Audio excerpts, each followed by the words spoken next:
What's going on, everybody? Just want to say Happy New Year and welcome back to another episode of Dre's State of Mind. And yeah, man, we're just gonna get into it. I hope everybody had a safe New Year and you're actually, I guess making your New Year's resolutions come true. I personally don't do the resolution thing. I just try to just live life as it comes. Really, no plans. Just try to just work forward to a certain amount of goals that I have, and just try to get as close to them as possible.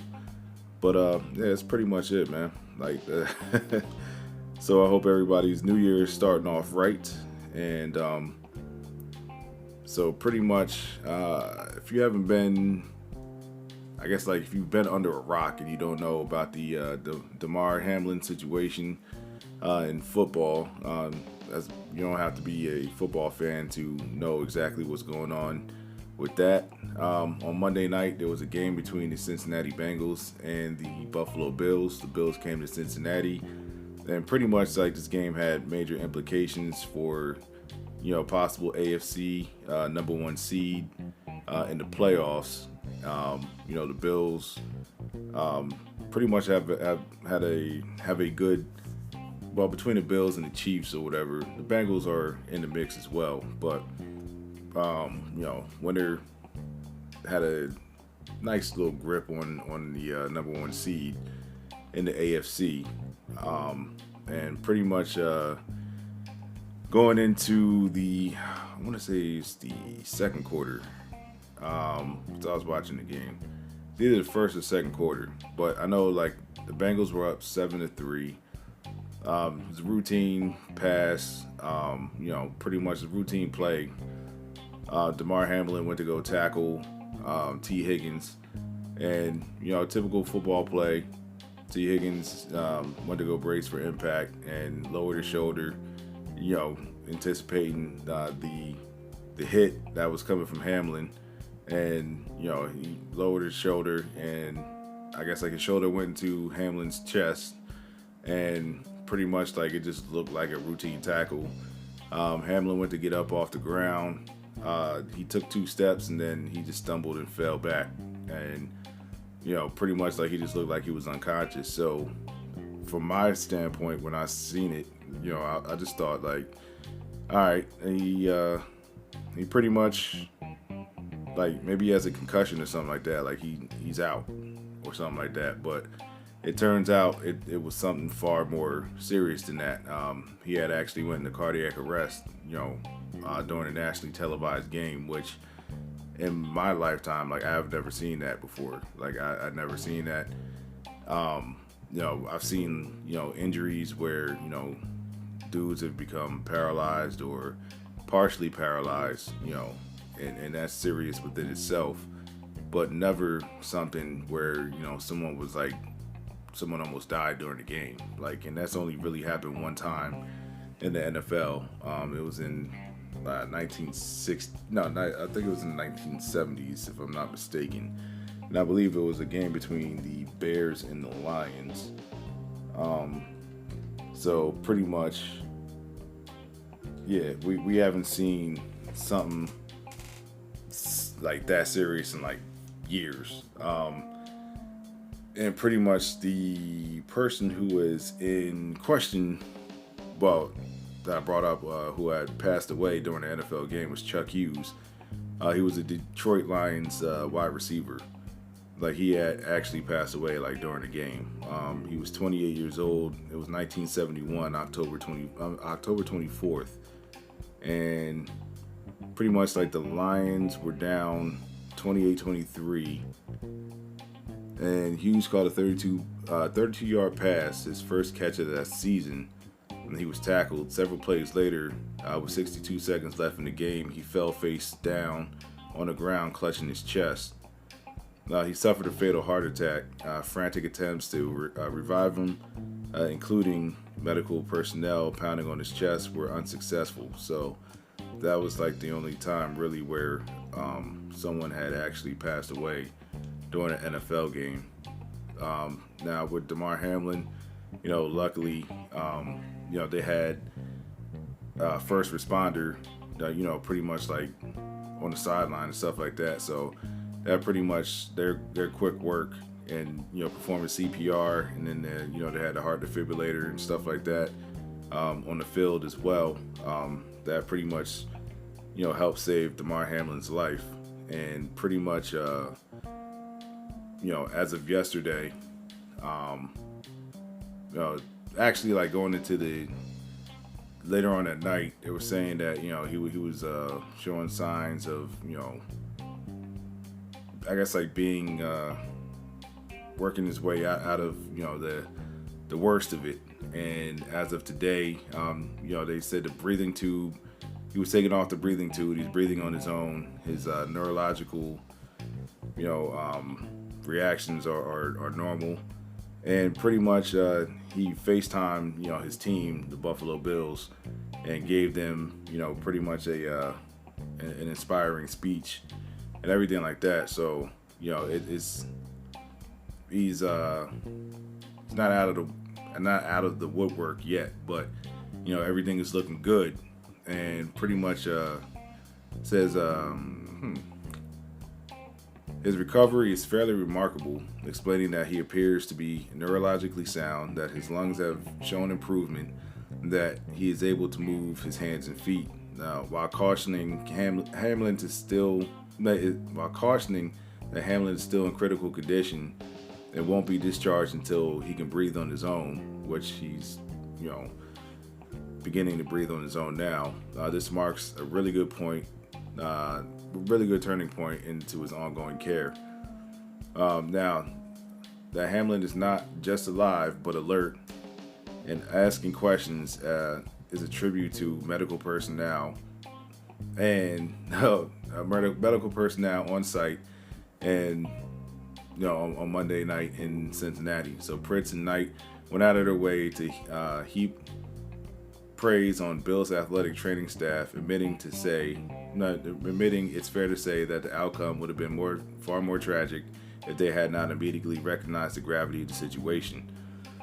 So, yeah, and I've seen what's weird is like I've seen people on Twitter, like these right wingers, these anti-vaxxers and all this and that, like trying to say that he had a heart attack because he got vaccinated,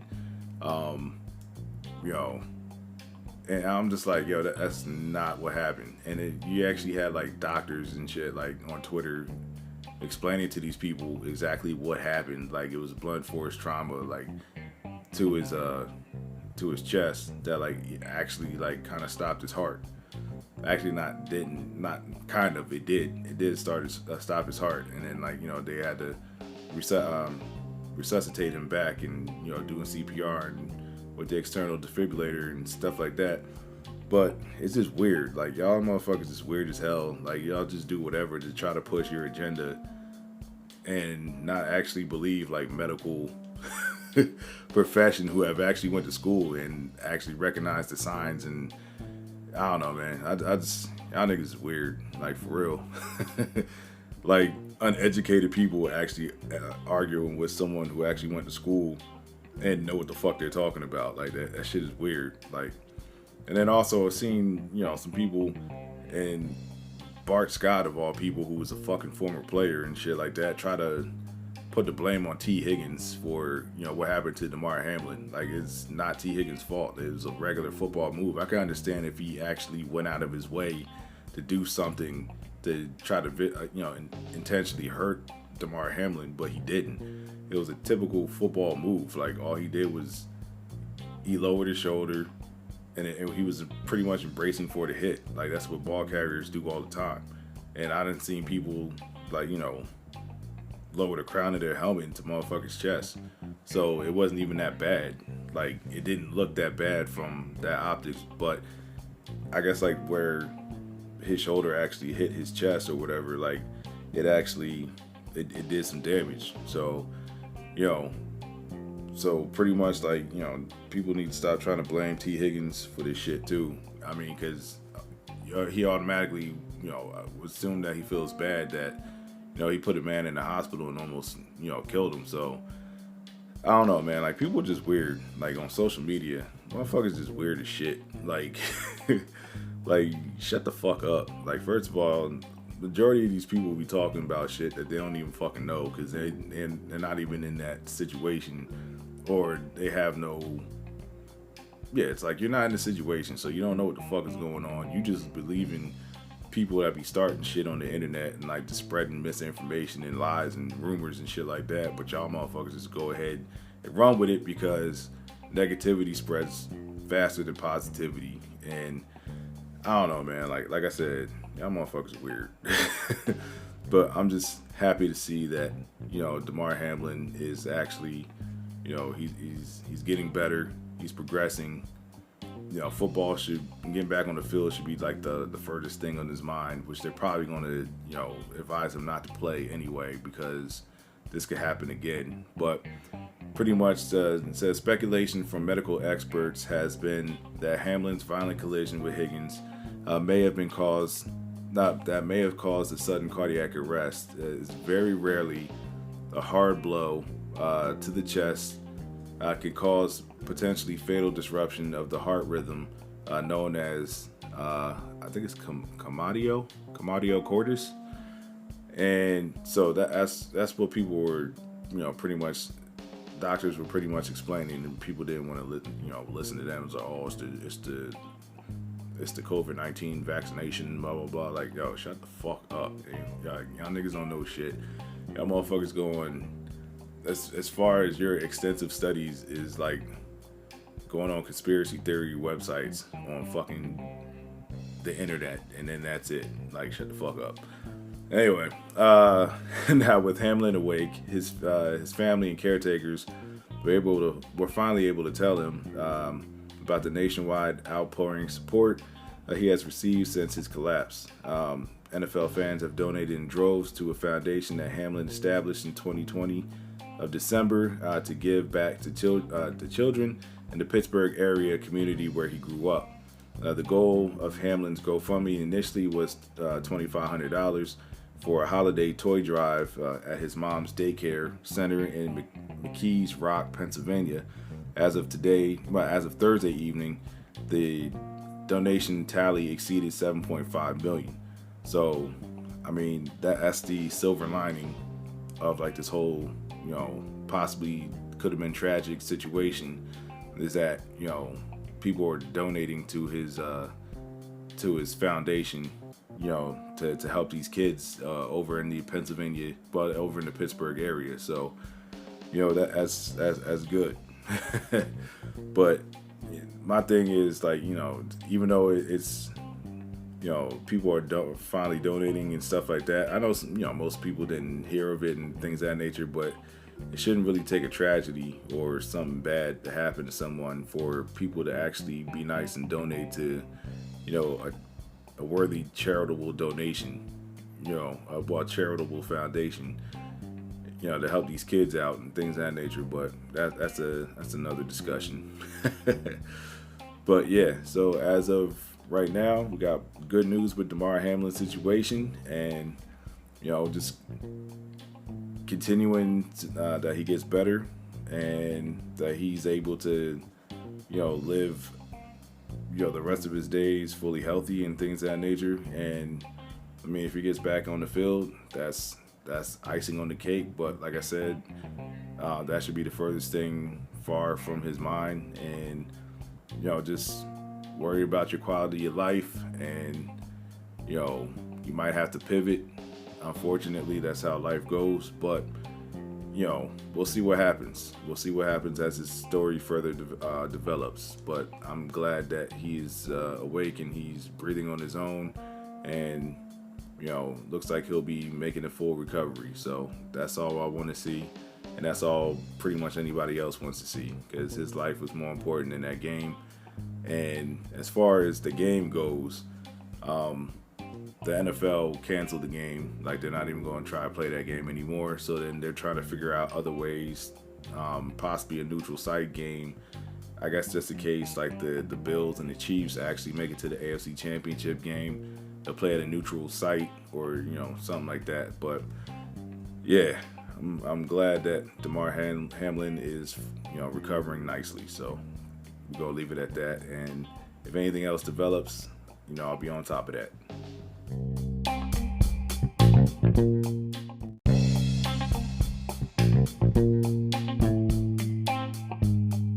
All right, so we're gonna keep it in sports right now. And as of yesterday, Chris Beard has been fired as the University of Texas basketball coach after his felony domestic violence charge. So less than a month ago, University of Texas men's basketball coach Chris Beard had his dream job at his alma mater and a $35 million contract, a glittering new arena to sell to recruits, and a roster capable of contending for a national championship. Because I know at one point, I think Texas was like number one. To start the season, it was my North Carolina Tar Heels. They've had some struggles. They're getting back on track, but Chris Beard and them, I think University of Texas did reach number one at one point. They got beat, but pretty much like they're having a pretty good season. So pretty much like it was out of nowhere, really. Like on December 12th, Chris Beard, like early that morning, was arrested for a domestic violence charge. He's 49. He allegedly assaulted his fiancee at their Austin home by strangling her and impeding her breathing. So it says the University of Texas has parted ways with Chris Beard. Athletic director Chris Del Conte said in a statement Thursday, "This has been a difficult situation that we've been diligently working through. Today I informed Mr. Beard of our decision to terminate him effective immediately." Now, I know like his contract was guaranteed, but if they fire him with just cause, I don't know if they actually have to pay him the rest of that money. But yeah, like, so Rodney Terry, who has been serving as head coach since December 12th, will remain as the acting head coach for the remainder of the season. Beard's attorney, Perry Minton, released a statement slamming the university's decision to terminate Beard without, in his characterization, conducting a full investigation into the incident. Now, his statement says Chris Beard is crushed at the news that he will not be coaching at the University of Texas.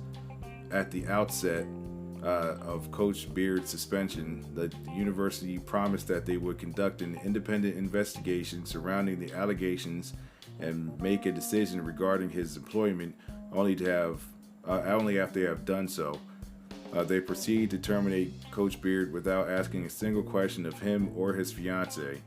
Since the arrest, there have only been positive developments clearly demonstrating his innocence. Additionally, it is my opinion, shared by others, that any potential charges against Chris Beard will be declined very soon. This is in addition to the statements made by his fiancée that emphatically state that the original reports were inaccurate. I am concerned that the University of Texas has made a horrible decision against the interests of the university based on Twitter feeds and editorials, and not the facts concerning a truly innocent man. The university has violated their agreement with the coach, and we are devastated. End quote. So a letter Minion sent to the university's Office of Legal Affairs alleges that Texas gave Beard the option to resign or be terminated. Minton made it clear that in the letter that there could be a battle over the remainder of Beard's contract if Texas claims it fired Beard with cause. And they said that they fired him with cause. Beard's firing stems from a dispute that took place in the early morning hours of December 12th. Austin police told Yahoo Sports they received a 911 call at 12:15 a.m.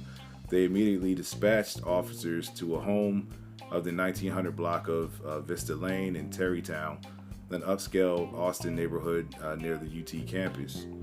According to Beard's arrest affidavit, first obtained by the Austin American Statesman,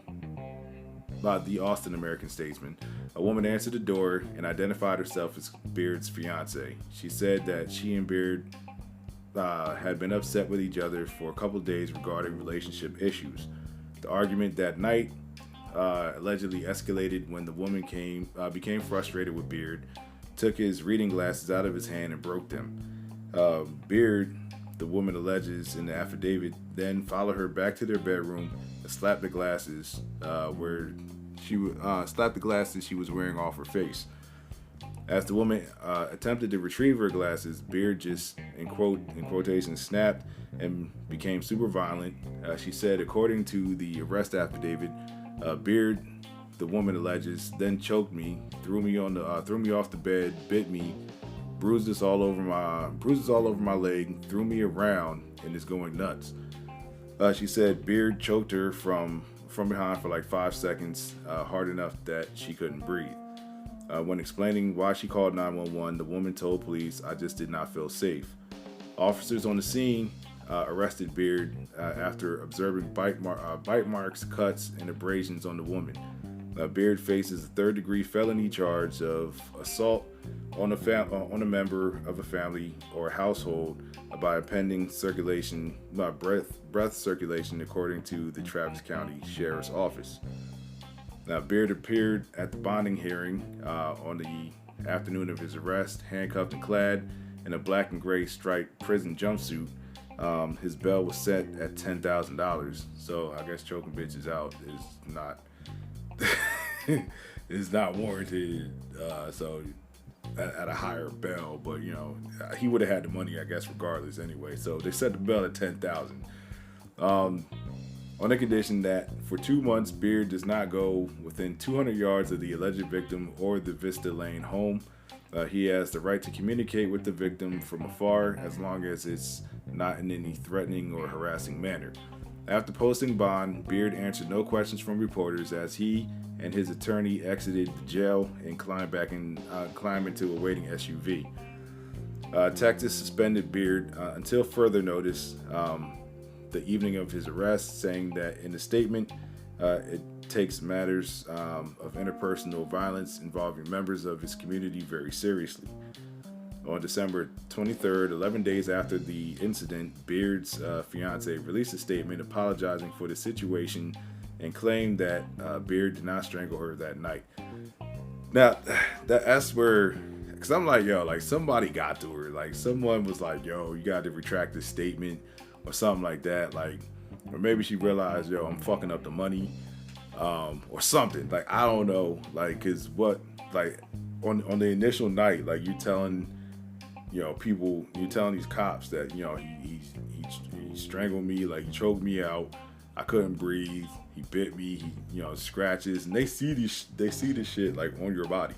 It's not like you could, you were hiding this shit, or maybe she has Stockholm syndrome or something. I don't fucking know. Because some of these people that are abused, these women that are abused, they stay with their abuser, to their detriment, and they can maybe believe in the dude, I'm gonna change, blah blah blah, it's never gonna happen again, and dude ends up beating the shit out of her anyway.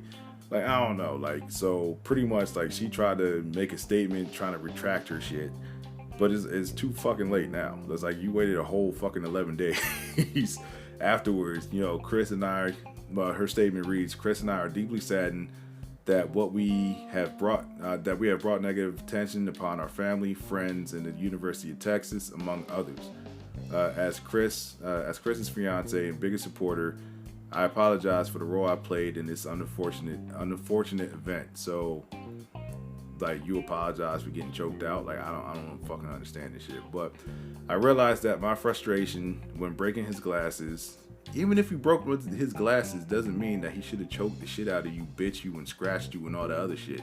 Initiated a physical struggle between me and Chris, between Chris and myself.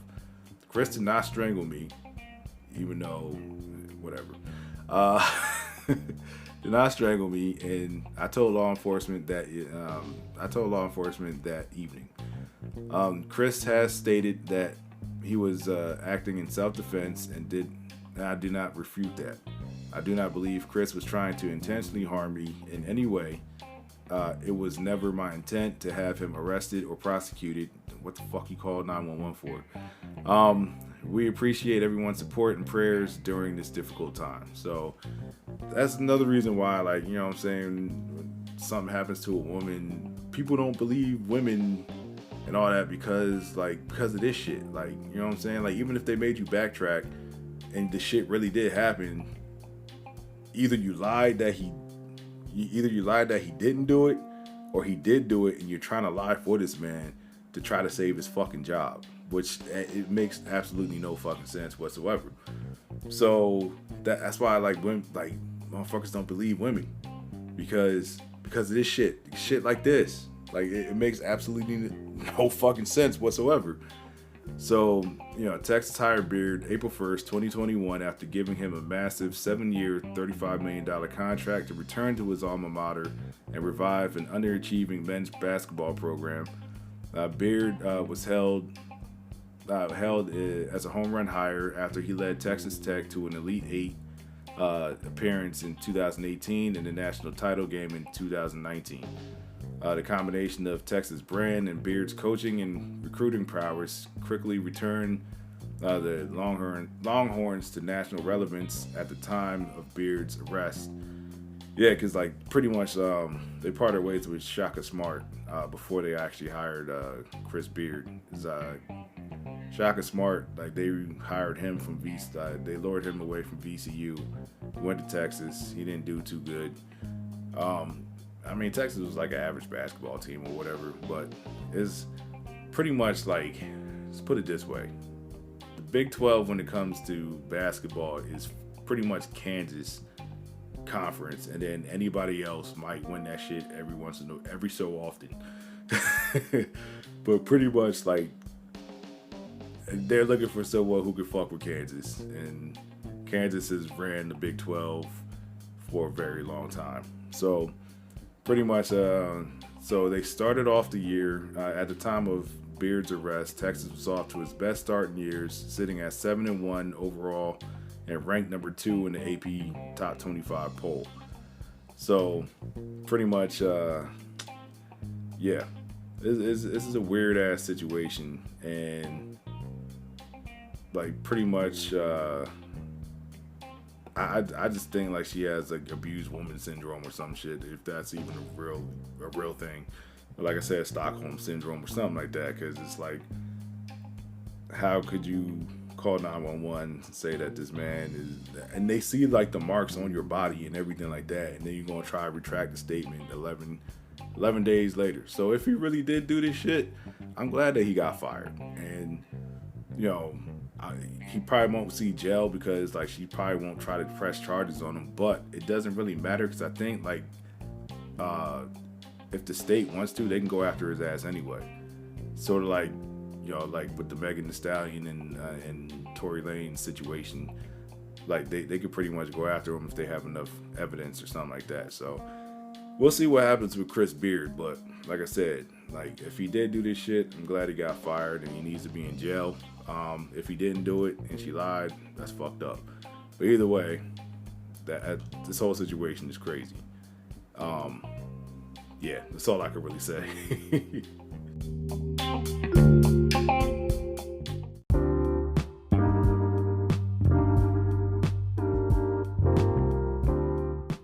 Alright, so after a 6-month investigation, Mexican authorities confirmed the arrest of the drug kingpin, the God, El Chapo, well, his son. Alright, so alright, so what is my man's name?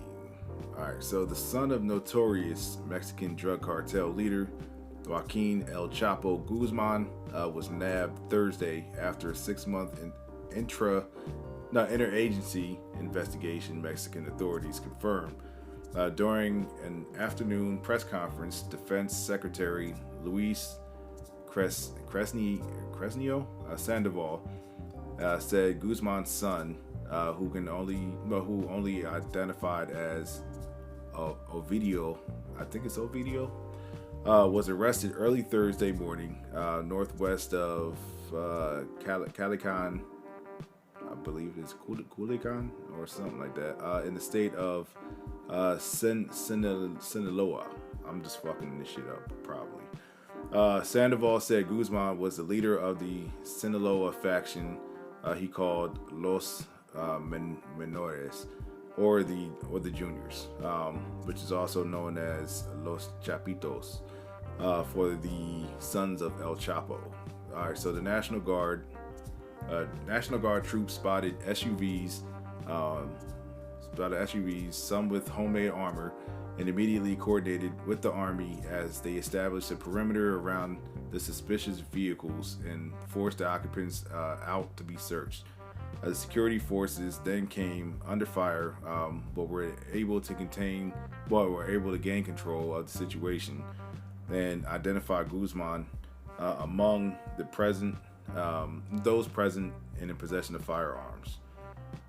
Cartel members set up 19 roadblocks, including at Calican's airport and outside of local army base, as well as all points of access to the city of Culiacan, I think Sandoval.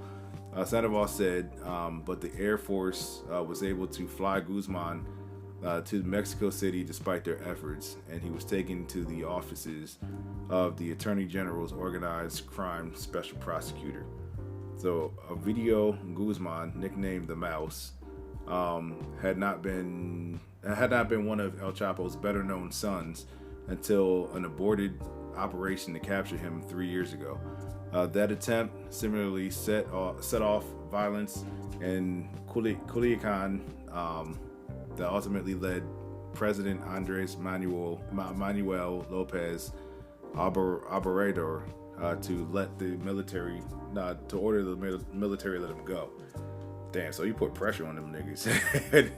Initially, I guess like they let him go, but U.S. Homeland Security investigations have posted a $5 million reward for information leading to the arrest or the conviction of Guzman last year. Alleged cartel members reported to Thursday's operation by carjacking Culiacan residents and setting vehicles ablaze in the cartel stronghold. Local and state authorities warned everyone to stay inside. So intermittent gunfire continued into the afternoon of Thursday as Culiacan as Mexican security forces continued to clash with cartel gunmen, and a few people ventured out. Pretty much like they went and got him. So as of today, it says like 29 people have been killed during the arrest of the son of Mexican drug kingpin El Chapo. So a video Guzman Lopez, himself alleged to be the leader of his father's former cartel, was captured. We already know that. So during the 32-year-old's arrest, 10 soldiers and 19 suspects were killed. In retaliation, furious gang members set up roadblocks and set fire to vehicles and attacked the local airport. A further 35 military personnel were injured, and 21 gunmen were arrested. Defense Minister Luis Crescencio Sandoval told press conference on Friday. So pretty much, I guess they went out there and they tried to get their boss. It was unsuccessful. The Air Force was able to fly him out successfully, and they're like, this some wild shit, man. It says dozens of vehicles were set alight, and at least 2 planes at Sinaloa airports were hit by gunfire. I think they was letting off them 50 cal rounds too, so like that shit could blow up a plane, man. Like if you hit the fuselage, like yo, it's a wrap. But so like the planes were hit by gunfire. Well, the plane was hit by gunfire, and attacks blamed on the Sinaloa cartel. More than 100 flights were canceled at local airports as a result. 2 Mexican Air Force aircraft were forced to make an emergency landings after they were hit by gunfire from the cartel. Helicopter gunships were deployed from the authorities to support the ground operation. President Andres Manuel Lopez Obrador said Mexican forces had acted responsibly to look after the civilian population and avoid innocent victims. No civilian deaths have been reported yet. A further 1,000 troops are being sent to the Sinaloa to help with ongoing security measures. Videos on social media have shown burning buses, blocking roads in Culiacan. The fuselage of an airplane scheduled to fly to Culiacan to Mexico City, from Culiacan to Mexico City, was hit by gunfire on Thursday morning as it was preparing to take off. Mexican airline Aeromexico said no customers or employees were harmed. It said a video posted on social media appears to show passengers crouching and cowering in their seats. Yeah, I seen that video on Twitter. I was like, yo, that's some shit. Like, you know what I'm saying? Like, imagine like you accidentally catching a stray just because they trying to get El Chapo's son, Lil Chapo or whatever, Lil Chapo. But they was trying to get him, But yeah, they ain't doing that shit in the U.S., man. But I guess like these other countries, like they really be about it. Like they be about it, trying to get their boss out. You know what I'm saying? But the U.S. Department says that I guess like Guzman Lopez and his brother Joaquin are currently overseeing approximately 11 methamphetamine labs in the state of Sinaloa, producing estimated 1,300 to 2,200 kilograms. That's around 3,000 to 5,000 pounds of the drug per month. So they got that meth, son. They also they have said that the information indicates that Mr. Guzman Lopez ordered the murders of informants and a drug trafficker and a popular Mexican singer who refused to sing at his wedding. God damn. My man is wild, son. Like, I guess it's good that he's he's been detained. Imagine like turning down like singing at his wedding and then like not knowing that you was about. You kind of could figure out that you was probably about to get murked. But yeah, like just getting killed just because you ain't sing at a drug kingpin's like fucking wedding. That's wild. But I guess that's what they do, man. But so pretty much like I just had to speak on that shit because that shit is wild. Like they was really going gung ho trying to free this man, like trying to get this man by any means necessary. So I guess he's gonna end up like his pops, man. But in some U.S. jail, like for the rest of their life. But it is what it is, man. But yeah, I just thought that story was like mad interesting.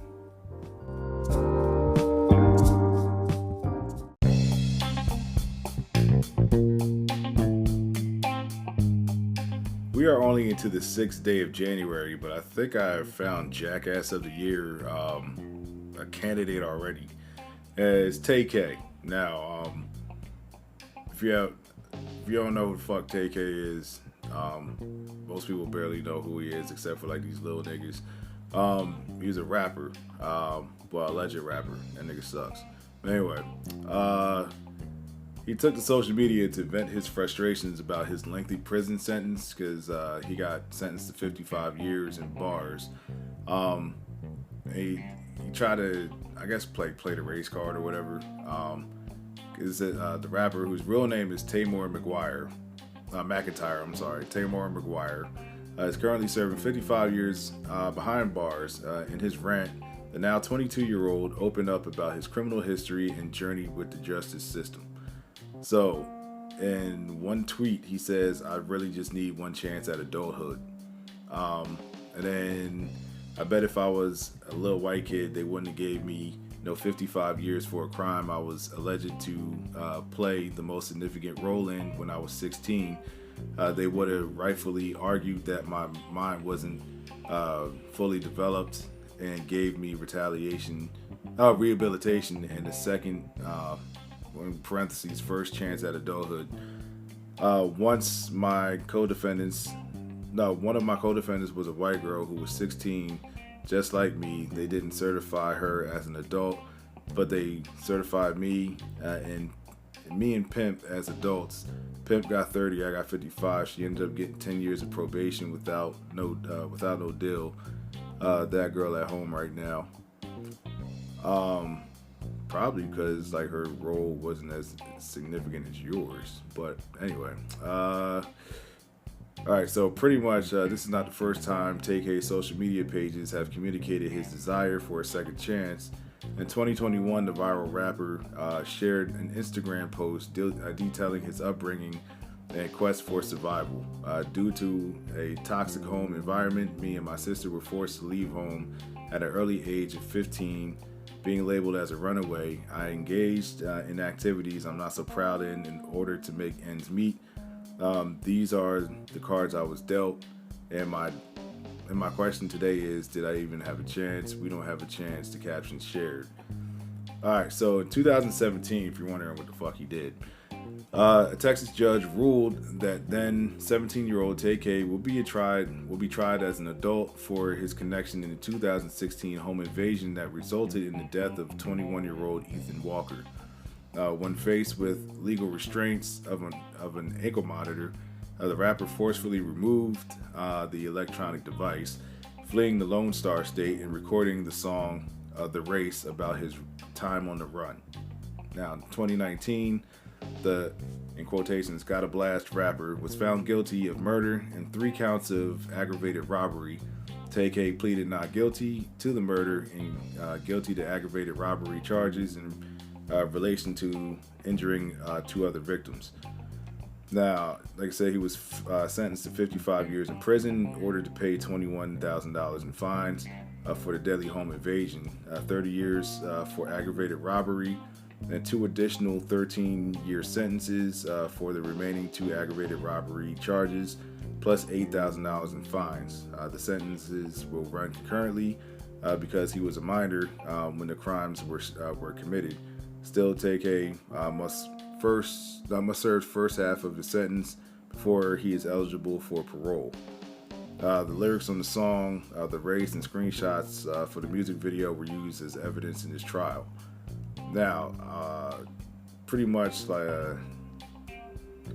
my whole thing about that shit is like it just seems like you're still not trying to, accept responsibility for your actions. Like, I mean, sure, you was like 16, 17 or whatever, but you still have your own goddamn mind. So, and you decided to participate in a home invasion, which resulted in someone dying. So, and I think on top of that, then like when he was on a run, like he killed someone over at a Taco Bell or some shit too, or something like that.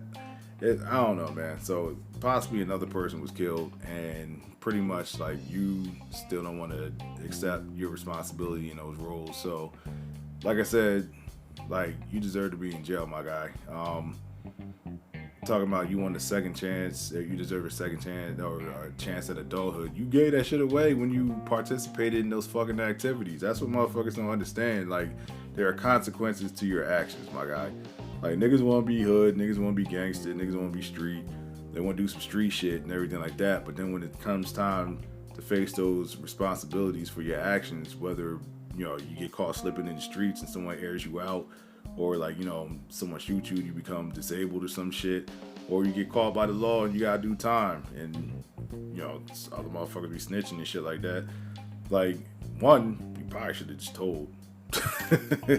But motherfuckers be, the street code and blah blah blah and all this and that. Like, motherfuckers don't care about that street code shit. That street code shit is a myth.